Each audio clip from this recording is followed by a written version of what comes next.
All right, good morning. Welcome back for CI presentations round 2. We have 4 agency presentations for you today. But before we get started, I just wanted to mention that we have the additional report available for you that I mentioned last week.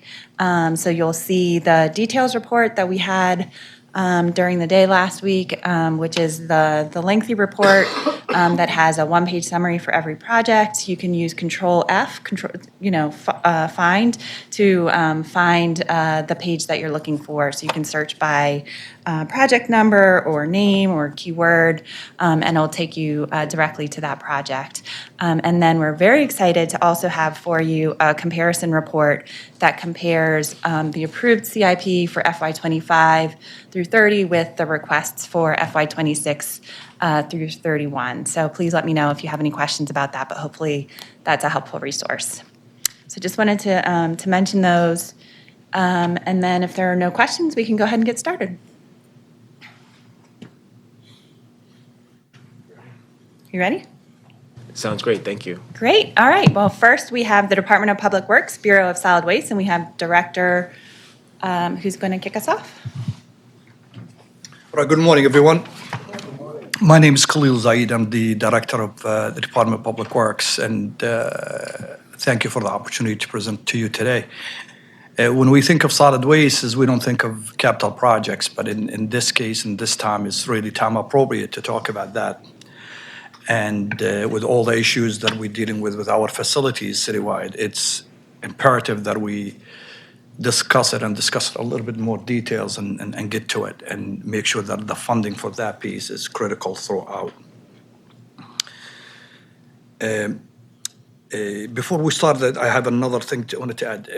This administration have done for, not to say it because I come here, I've been with the city or dealing with the city at some capacity for over 30 years. Or almost 30 years, and throughout, I never seen such an investment in facilities and in equipment as has been in the past 40 years or so. So it's an incredible investment that we see in our facilities. I don't want that to be missed, not to continue on doing that. We are working on expediting the money that we have and to get a lot of the project that you see on the books, trying to get them faster. We're going to be talking about the Eastern Station and what is needed to be there and the cost of doing business and the cost of the work and what are we going to need to do also to, because of the cost of the project as a whole, is what are we going to be needing to do in order to divide it into segments and phases and to do that. So, and with that, I'm going to go ahead and start. And overall, you're going to be seeing me today twice. We're going to be coming back for the bigger piece of the CIP, which is water and wastewater. It's just, you see the mission here, we support the health, environment, and economy of the city and the region by providing customers with safe drinking water and keeping our neighborhood and waterways clean. And the vision is to be a strong proponent and protector of our environment and the health and vitality of our communities. This is the makeup of our department, at least you're looking at it. It's we have our chief of staff is a member of this great commission that you have, Latoya Curtis. I have my interim deputy director, Matt Garbach. We have the bureau head of water and wastewater is an interim position right now is Steve Sharkey. We have Yvonne Jackson is an interim for Bureau of Solid Waste. We have our Chief Financial Officer, Aaron, is here. We have Deepti. And we have the rest of the team here. Is Mohammed here? And the rest of the team. But anyway, these are the people. And you're familiar with some of the names. You know Val, and a lot of you know a lot of other people in the department. So this is what the overall budget for DPW, as you see it right now, we have Bureau of Solid Waste is 134 million, 335, and the Bureau of Water and Wastewater is 338 million, and the DPW administration is 259. Capital budget This is the big piece, and for 2025, obviously, we have the Bureau of Solid Waste of $7.2 million, and obviously, the bigger piece, which is close to $400 million, is in the water and wastewater piece. So these are the assets, these are the locations that we have here throughout. We have the landfill in Quarantine Road, we have Northwest, we have Kane Street, Reedbird, Wally's Lane for solid waste sanitation yard, residential recycling center. We have the Sisson Street, Wally's Lane, Reedbird, Quarantine Road, and Northwest Station. And this is just give you an idea where they are on the map. As you're looking at it and you see where these locations are, and they're all over the city. And that's critical to the operation that we have as if we're trying to eliminate something, we need to be aware that these things are all over the place and easy for people to use. And now for the Bureau of Solid Waste, I can introduce Antoine Bird to talk a little bit about what they do. Thank you, Director, and good morning, everyone. My name is Antoine Bird. I'm the Chief of Disposal Services for the Bureau of Solid Waste. So today I'll kind of go through the presentation, the rest of it. So starting here, we have our strategic planning for the Bureau of Solid Waste. We have, perfect. So for the Bureau of Solid Waste, we have two strategic plans. The first one being the Less Waste, Better Baltimore plan. That pretty much provides a roadmap for achieving waste reduction and our diversion goals that's presented in the plan for Baltimore Food Waste Reduction Strategy and the Baltimore Sustainability Plan. Also the 10-year Solid Waste Management Plan. And that plan discusses the strategies to enhance solid waste programs and infrastructure over a 10-year time period. That plan is regulated by the state, so we do have to give a copy of that plan to the Maryland Department of Environment. As we move forward, we'll talk about some recent accomplishments. Some of those we'll walk through at least three of them: the Millennium Stockpile, Soil Excavation Hauling, the Quarantine Road Leachate Collection System, and the Northwest Transfer Station Exhaust Fan projects.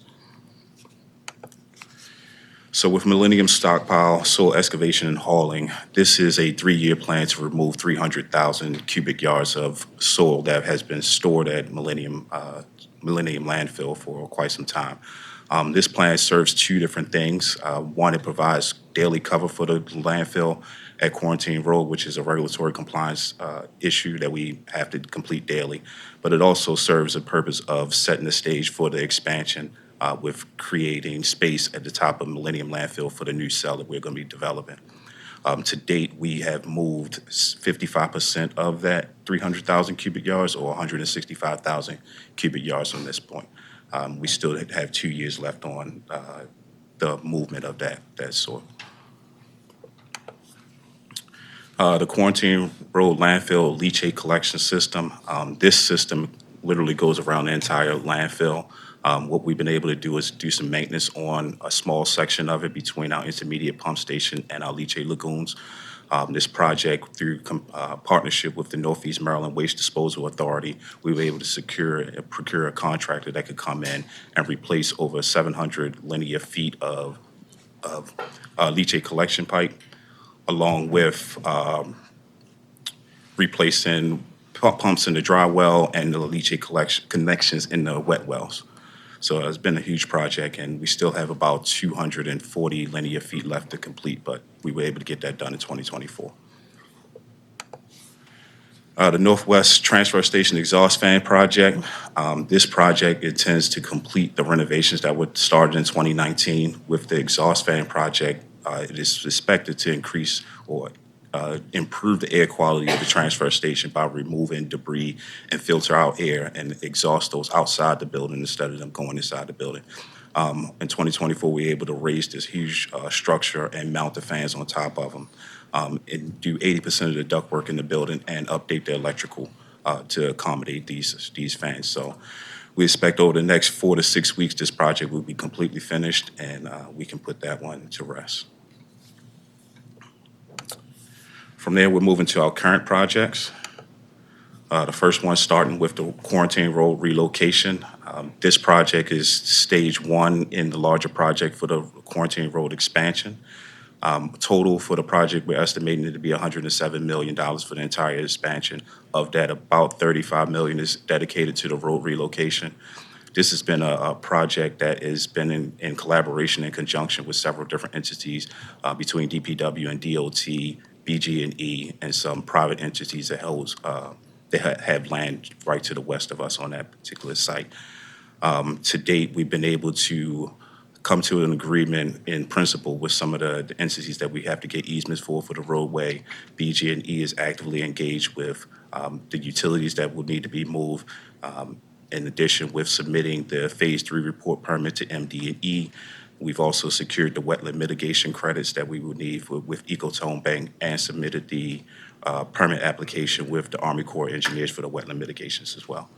The expectation is that by the end of this calendar year, we'll be submitting the construction for bid and start construction sometime in calendar year 26. Here you have some of the recent appropriations over the last couple of fiscal years we've asked for in CIP funding. What we'll kind of do over the next couple of slides is talk about these projects a little bit more in detail. So the Southeastern Sanitation Yard, we call it Kane Street. This facility is going to receive a full renovation from top to bottom. We procured a designer with Labella Engineering to do the design for the facilities. So far, we've developed a master plan on that. We've done some minor repairs by installing ballasts around some electrical utilities and also addressing some electrical issues within the women's bathroom and locker room to be able to provide heat during the winter. The next stage for this will be getting minor repairs done with the expectation of starting full construction on this project in the summer of 2025. Overall, between design and construction, we expect it to be about a 3-year project. For the Western Sanitation Yard renovation, it was Reedbird. I think it's probably one of our most famous sites right now. The plan is to completely renovate this site. The only thing that will remain is the current administration or the current bathroom and locker room building. It will be completely renovated to become an administration building with offices and cubicles and new bathrooms. On top of that, we will do an addition to that site that will provide brand new worker facilities, updated bathrooms and locker rooms, a lounge, and training space as well. This year, we were able to procure a designer that did the design and the master plan for the site with Geosyntec engineering firm. Overall, we've started having conversations with MDE.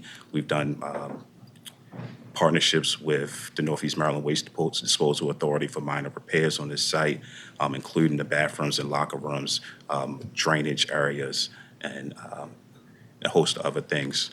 Right now, we're in the process of procuring trailers to move the facilities, move the workers off-site so we can begin construction. The expectation for this one is to start construction in the summer of 2025 as well. And it'll be about a 3-year development on this one as well.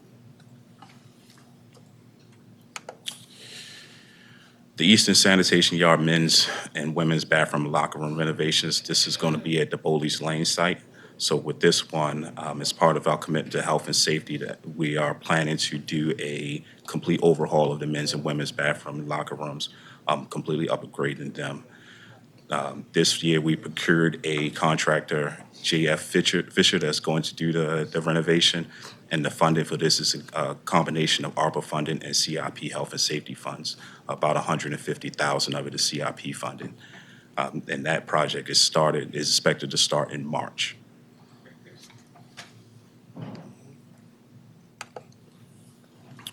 The Bowleys Lane ASP compost facility, this project is a part of the Less Waste, Better Baltimore plan for waste diversion. And so with this project, it's being designed in conjunction with the Eastside Transfer Station and will be housed at the Bowleys Lane site. The plan for this one is to develop the overall plan is to develop 4 aerated static pile compost facilities throughout the city. The first one will be constructed at this site. And the expectation is for this to be the first of many that come. The initial plan is to develop what we're calling a Tier 1 facility with the first phase of the Eastside Transfer Station. We were awarded a $4 million EPA Swiffer grant for this, which I believe $3.5 million has been approved by the board. The rest of it we have in CIP funds.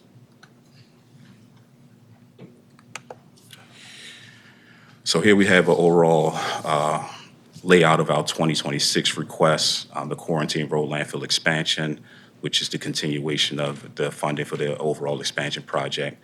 The Northwest Transfer Station, and we'll kind of discuss over the next couple of slides the renovations there.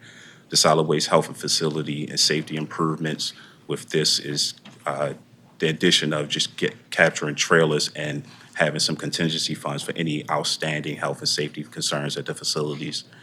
The Solid Waste Regulatory Compliance Services is our partnership with the Northeast Maryland Waste Disposal Authority to be able to timely address any issues that come up with the facilities, and then the East Side Transfer Station.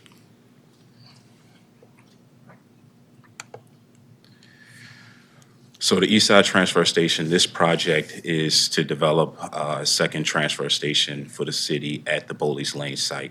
Overall, this is supposed to be a campus of facilities at Bowleys Lane, which would include the transfer station itself, updated residential drop-off center, the compost facility, updated worker facilities and administration buildings, updated parking, and just overall layout optimization. We was able to procure this year a designer to start the design for this plan, and what we got into that at the 15% stage, where we originally thought that it was going to be about 24 million to develop this. That design ballooned up to $70 million. So with that, we've kind of taken a step back and looked at how we can phase this out. But overall, right now in the development funds, we have available about $8.4 million available for this project.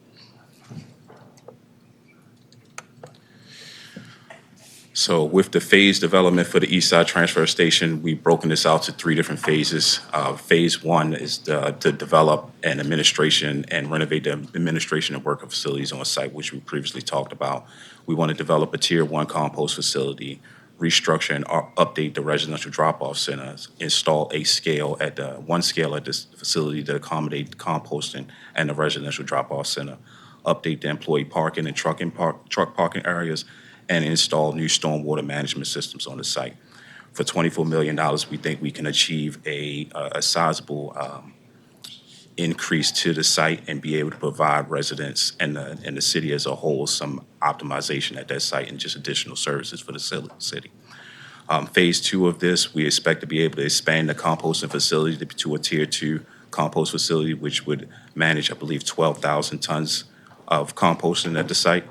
And for phase 3, we would get the full-scale transfer station on the site. What is full-scale transfer station? So under phase 1 and 2, we would be doing infrastructure that would set the stage for some of the transfer station, but phase 3 would physically put the building on site. Yep. And design for all of this is expected to be completed by the end of this calendar year. Obviously, with a phased approach, the development and construction of this is going to expand out for several years. But for phase 1, we believe we can do this in 18 months.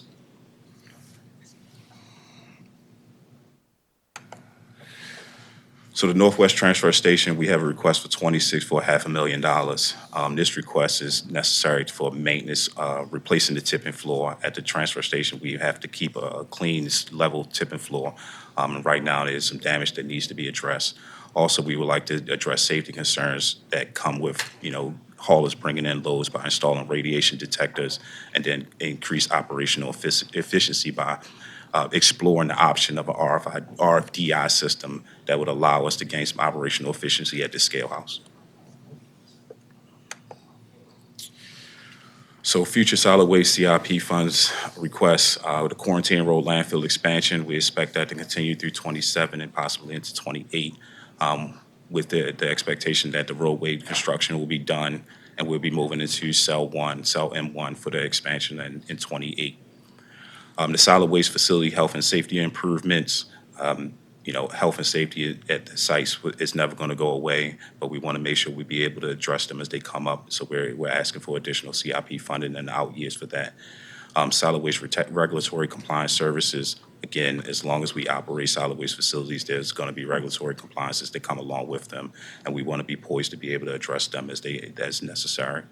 And then in FY27, we are asking for $5 million to complement the previous request for phase 1 for the East Side Transfer Station. Long-term capital needs, we're looking at 3 projects right now, one being Phase 2 and Phase 3 of the East Side Transfer Station, totaling $47 million. The long-haul transfer station, it is an idea that we have in place, and we know that there's going to be a need for it, especially with the landfill running out of life. But we are currently exploring what that's going to look like, but we don't have an idea of exactly what that's going to cost. So that is to be determined. And then the construction and demolition and recycling center is, again, as part of the Less Waste, Better Baltimore plan. Development of this is a waste diversion goal for us. So at $25 million, we believe we could get one started. So in conclusion, the city's waste streams continue to grow year over year. And our expectation and proposal is that we would like to be able to address that growth. We want to create a healthy and safe work environment for all employees, provide waste and recycling services, collection and disposal services. We want to make sure that the quarantine road landfill and expansion roadway relocation and expansion projects is successful, and maintain our regulatory compliance with federal and state requirements, and continue to pursue our waste diversion initiatives. From there, we'll take any questions. Thank you, Mr. Byrd.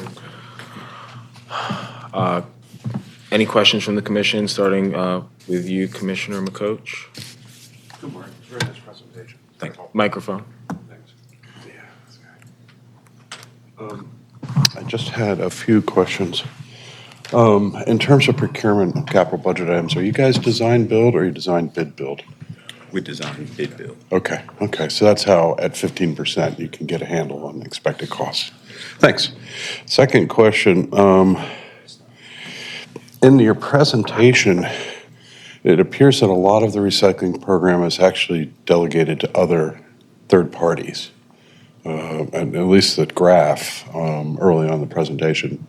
And I was just wondering if that's the case, is it possible that as part of their contracts, they can be providing some of these physical facilities? If we're contracting with people to take the paper or the plastics away, is it possible that they would be more appropriate to be building facilities as a part of their contract?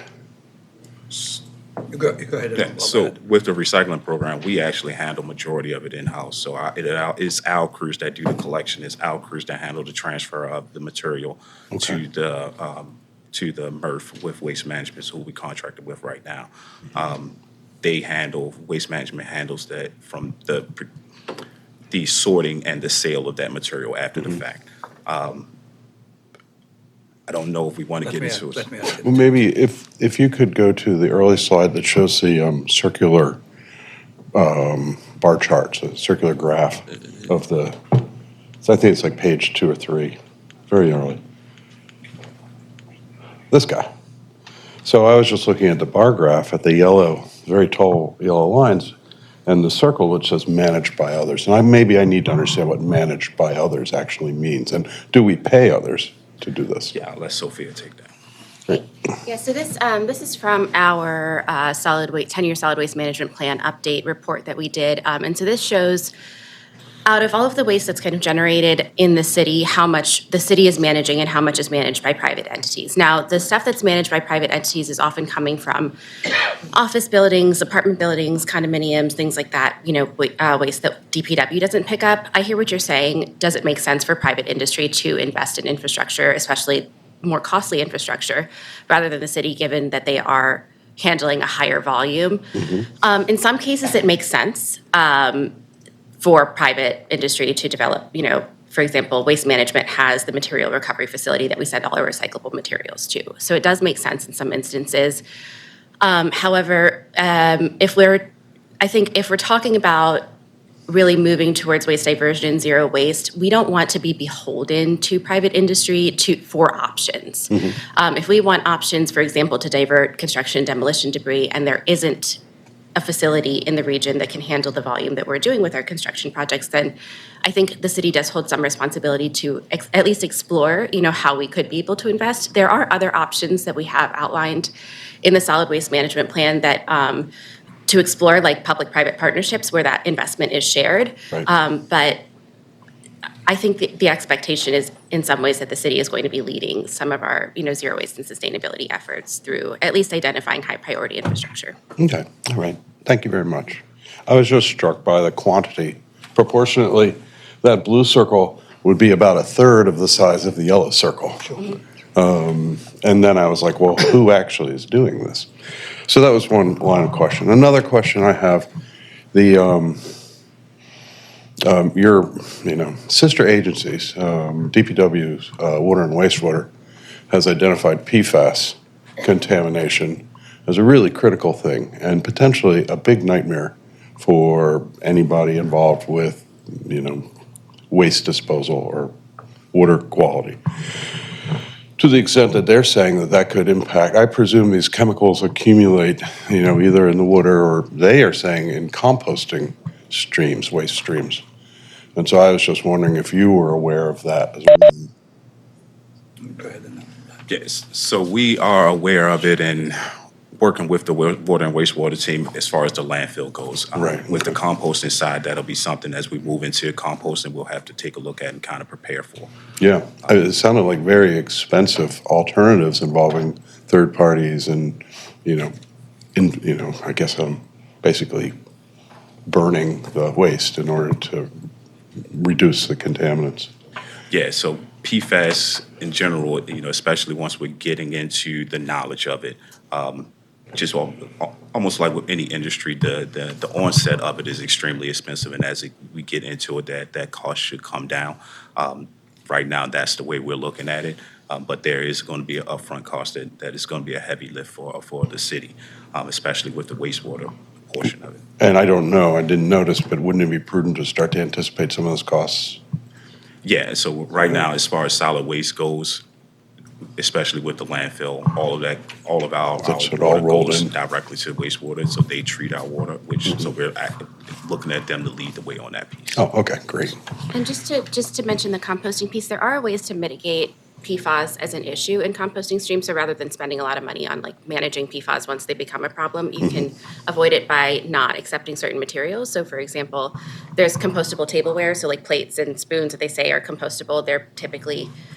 They'll break down, but they will break down into PFAS. So we can get ahead of that problem by managing our acceptable materials and not accepting them in the first place, which is sort of our preliminary plan for composting. Great, thank you. That's all, thank you.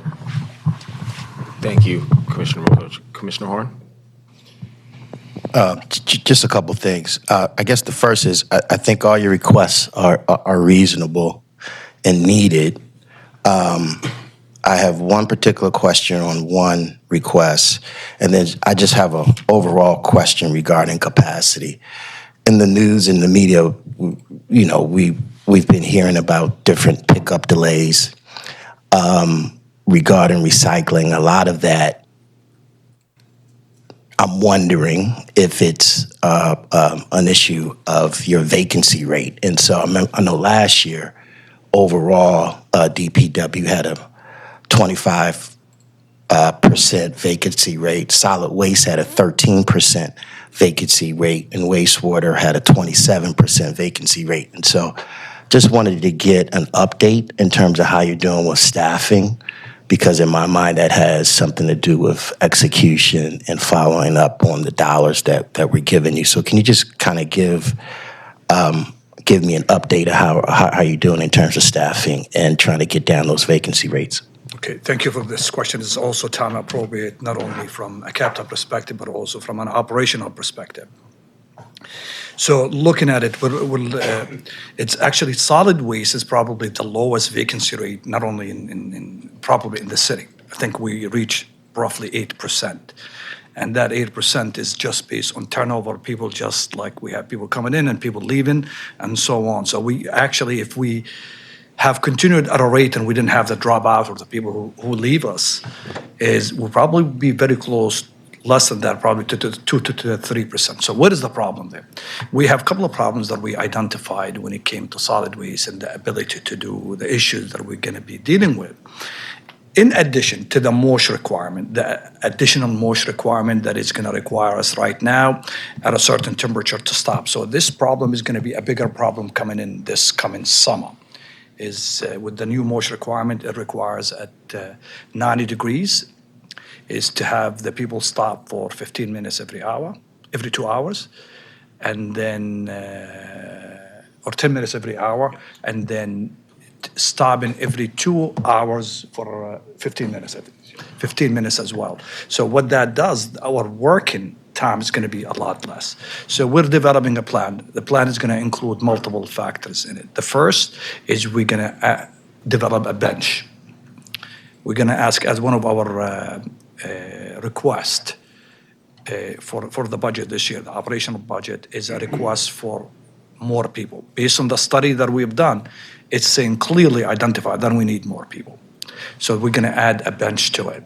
Then what we're going to do is have some temporary workers during the winter, during the summer months, having between May all the way until September. So during those period of time that is hot and that is we face the biggest problems that we do, is to be able to do that as well.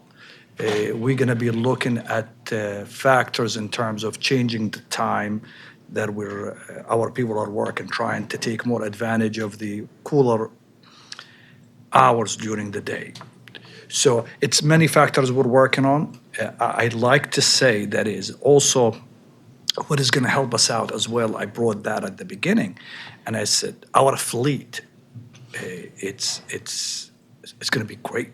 The next 2 years or so, we're going to have probably the best fleet we ever had in a long period of time. Just the investment that we did in in solid waste, and we're trying to replicate that in water and wastewater, which is we're going to be talking about in the next,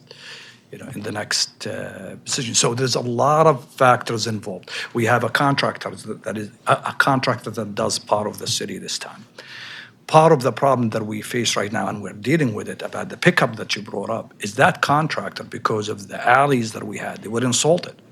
So they wouldn't go into that for safety condition. And we didn't have pickups on 2 days last week. Completely, they dropped the ball. We're going to be dealing with that issue with that contractor that's dealing with that piece. So our people have to come in now and make up for that problem that happened. So it's multiple factors. We're working on a plan for the next event to do it a little bit better. I hope I answered your question. You did. Thank you. The other question I have is just on the East Side Transfer Station. I think you're very smart to phase it. I know the first phase is $24 million. You're asking for $12.5 million. And so I'm just wondering, with that $12.5 million, will that complete the first phase, or will that be or will there be some extra funds needed to complete that first phase? So we're asking for 12.5 for FY26. We had an additional 5 in FY27. That would complete the total for the first phase. Great, thank you. Thanks, Commissioner. Anything from the mayor's office? No questions from the mayor's office at this time. Thank you. Commissioner Jolene? No questions, just a quick comment. There's a very noticeable difference for me as a Baltimore City resident living here for over 10 years of your team and how they have much more care in the way they pick up. The neighborhood is so much cleaner. There's just a noticeable difference, and I just wanted to compliment you on that. Thank you. Thank you. Councilman Bullock? Good morning, and thank you for the presentation. Apologies for being a few minutes late. I did have a couple of questions regarding zero waste. So I didn't see if it was there, but around composting and also deconstruction. I know we talked about possibly getting some other facilities. Could you talk about that a little bit? I'm sorry, I didn't catch the last part of the question. About composting, and then also around facilities for like deconstruction as well. Okay, so the composting, we have one project in place that's in conjunction with the East Side Transfer Station to develop a composting facility there. The expectation with Phase 1 is to develop a Tier 1 composting facility. Phase 2 would expand that to a Tier 2 facility. As far as the deconstruction, in one of our long-term plans, we are looking at developing a construction and demolition recycling center. So the expectation is to be able to capture those two different waste streams utilizing those facilities. Okay, and you say in the future, around what time are you looking at for that? So that is one of our long-term plans. The goal right now is to address the East Side Transfer Station first, and then move into looking for how we can accomplish the construction and demolition piece afterwards. But we haven't set a specific time frame on that just yet. Okay. So we also had, and you could speak to that a little bit, Sophia can speak to that a little bit more. So we have an additional request in the budget for enhancement for yard waste in order to collect yard waste and separately. So this is we had 3 requests this year, and one of those requests is the enhancement of the yard waste program from environmental reasons. You want to add to that? Yeah, we want to definitely phase in our diversion programs. And so with this, as Antoine mentioned, we're starting with a Tier 1 composting facility and moving into Tier 2. So Tier 1 would allow us to compost yard waste and would kind of work really nicely in conjunction with the yard waste diversion program, and then we can add food onto it seamlessly. And yeah, as Antoine mentioned, that's kind of the priority, but we are looking at long-term infrastructure needs, and the long-haul transfer station will also be able to facilitate diversion in some ways. And it's critical to fund the first phase, I say, because we have an additional $8 million coming, 4 from the state and 4 from the feds as part of phase 1, and to be able to, appropriate that and use that as part of phase 1 for the construction. Thank you. Any curveballs from you, Commissioner Curtis? No, thank you. Thank you, gentlemen. I have a few questions. Building on Councilman Bullock, he mentioned the construction and demolition center, or you mentioned it in response to his question. I noticed that was in last year's budget, and it seems like it's been kind of put to a TBD status. So can you sort of talk about where that is, how that's being prioritized? So that project is part of our long-term strategy. What we're learning with the East Side Transfer Station is developing a transfer station isn't the most easiest thing in the world to do. More importantly, finding space and land and zoning are all things that we have to take into account. So We can help you with zoning. all right. So yeah, the zoning piece is taken care of, but we still have to find land and to be able to develop that, and that is part of the challenge that we're working with right now, because land is a challenge for us. So utilizing what we have now, which is closed landfill space, especially at Boldy's Lane, what we're finding is developing on that type of facility balloons the cost excrementally. So those are the things we're looking at in essence of trying to be able to develop these other facilities, whether it's the C&D Recycling Center or the long haul transfer station. It's finding space where it's most appropriate to put it, and even looking on the map on how everything is laid out, where does it make most sense for those items to be, is part of the challenge that we're currently seeing, and that is what's kind of leading or driving the effort on developing this in the future. When Antoine mentioned about the cost and associated with it, so the $70 million, roughly $20 million of that alone in mitigation the soil in that location. So you could imagine it takes, and that's what we know, that's what we think. If we have to get deeper, it might be something even larger than that. So when we start looking at the cost estimate of doing it and balloon to the level that it did, yes, it has to do with contracts being out and the additional costs of doing business nowadays, inflation, everything else, but also has to do with that specific site and the mitigation needed in order to take care of it. Sure. Yeah, so it sounds like there's a challenge that needs to be overcome in terms of land acquisition and finding the right place for this.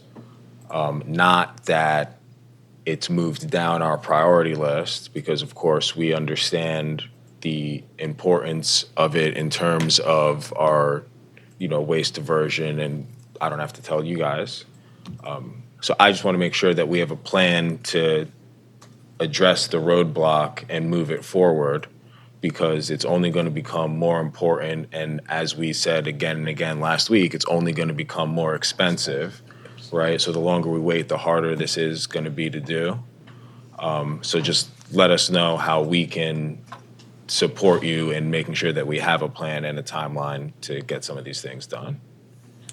Understood, appreciate that. Director? I do have a question. Is this a facility that needs an industrial location, or can it be designed to be compatible with residential or commercial land uses? Yeah, so they're generally developing in industrial areas. Once you start and get to the residential area, you worry about community impacts. You know, transfer stations are, they house waste. So it's not always going to be the prettiest thing that you want to have in your neighborhood. So it's generally developed in an industrial area. And on top of that, we do have to work with the state regulation to be able to get those approvals as well. I think these questions are all going to have a theme, but the next one is on the east side transfer station, the phased project, right, you talked about. And so my question is, when you, time value of money, have you built escalation into those phased cost projections? Yeah, so as we're planning out, so currently what we have is the $70 million bill for that, and we've broken that across 3 phases. As we progress through the design, I'm expecting those numbers to change slightly, but not by much. But with the expectation of, sure, if we build it all today, it's going to cost us one thing, but over a 3-year time frame, it's definitely going to increase a bit. That is built into it, but we expect to have rounded numbers with our next submittal of the design, which have everything broken out a little bit more firm for us. So, And from a market value perspective, as you start talking about contracts and the cost of contracts throughout the country, not unique to Baltimore, it is 25, 30%, 40% the additional cost of doing business. We start seeing some decline a little bit because you couldn't go up that far with, it's just gonna come, it's not gonna come back to the level it used to be. It will not. But it's probably gonna see some stabilization by, maybe 4 or 5% decline we see it in some cases.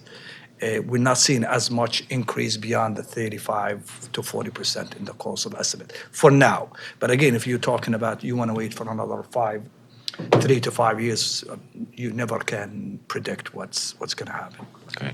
So attacking that same challenge from the other side, are these budget restrictions aside, are these schedules as aggressive as you would like them to be? In terms of, is this phased approach is as fast as you could, reasonably execute this project? So let me start with the other 2, and I'll come back to this one. So the other 2 projects, what we have is we have the Kane Street, and we also have the the Reedburg, which is the West. Those 2 locations were scheduled to be constructed in 2026, the summer of 2026. We brought them back. We brought them by almost a year. So that's a very aggressive schedule. So we started last August, and I personally met with the team, and we met with the all design teams for all these projects. I said, listen, doing it in 2 years is not going to work. Whatever we're going to do, we're going to try to get all the help that we can from our sister agencies, trying to build this one as fast as possible. And my direct to them is, I want to see the design completed this summer and bidding sometime by the end of the summer for those 2 locations. What complicates things for the third one, obviously, is the cost estimate.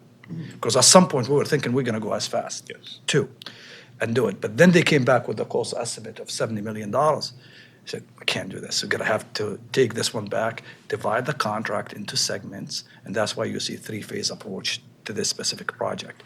We have the money, the funding to do, or we're going to have the funding to do the first phase. But second and third phases, we're going to require some hard conversation, whether about the location, whether we're going to stick with the same location, or we're going to be looking to find some, alternate location for that one. Understood. Thank you for those answers. Couple more. The long haul facility. So we've talked about that in here before. We've heard different, considerations from trains to, different options that are out there. And I'm glad that we've got this slide up here because, it affects not only capital and operations, but also environment as we look at that big incinerator bar over there and other things. So understanding that it's a huge long-term project, but what is the timeline or sort of the objective?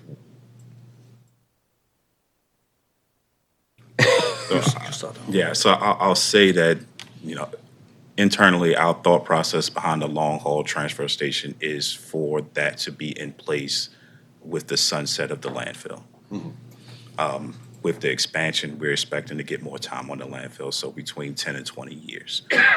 So we have time, and I kind of use that term loosely, but doesn't mean that we don't have to start planning and making some decisions now. But we do have some time on when we actually physically have to put that in place. With the development of the landfill expansion, that is what gives us the buffer to be able to plan this out a lot better, and be able to come to some more better decisions and develop funding projections on that. And I'm going to add to that as well. As we also have that conversation, continue looking at it, that long period, I understand that we need to be a little bit more aggressive, from a zero waste perspective or zero diversion. So we've been talking to some of the third party or businesses who think that they could develop certain areas around the quarantine, that they could develop their own business, but we need to have a contract with them in order to do that. So anything that is going to be feasible, going to be viable, going to be cost effective, will be strongly looking at those options. That is a third party going to come in and will contract with that third party to start thinking about that. So I met with two separate interested parties thus far that have that in mind. Okay, great, thank you. So health and safety, DPW staff are the heart and soul of our city. When I see somebody walking in, blue and yellow DPW uniform, I have as much respect as when I see a, police officer or a firefighter. And so we all know the challenges that we've had with, health and safety in your facilities. You've got money for that in your budget. Is it enough? It's enough for now, for what we're dealing with. But no, we're going to, a lot of additional facilities that we're going to need, we're going to be asking for more as we come forward maybe for next year. We know that we're asking for some right now, but as we start thinking about other facilities throughout, we'll be coming and asking for money. Because it's equity is very important for these guys when they start seeing some of those facilities and other places are taken care of. We're talking about Reedbird, we're talking about Bowley's, King Street. Other facilities that we have need major upgrades as well. So that takes care of the facility. The safety issues takes care. The facilities is only one part of it, right? The other part is what we're gonna do to make sure our people are safe. Fortunately or unfortunately, you could see a lot of delays in picking up this time around with the ice storm that we had. Because we made it very clear to our people, if it's not safe, I don't want you in those alleys. Alleys never been salted. I mean, they don't get salted usually because the responsibility of the owners. So, and our people going through these alleys, they're tight as it is, icy cold conditions. And we're telling them, if it's unsafe, don't go inside. It has a cost associated with it. The MCC report that came out with certain areas about health and safety of our people, we looked at that report clearly and we developed a way to deal with it. And as a matter of fact, I'm briefing the mayor today on it, on what we have done. And we have done quite a lot for that to make sure that we dealt with a lot of the issues. Part of that issue is going to speak to culture that exists, We have great people. We have wonderful people that do a lot of wonderful stuff.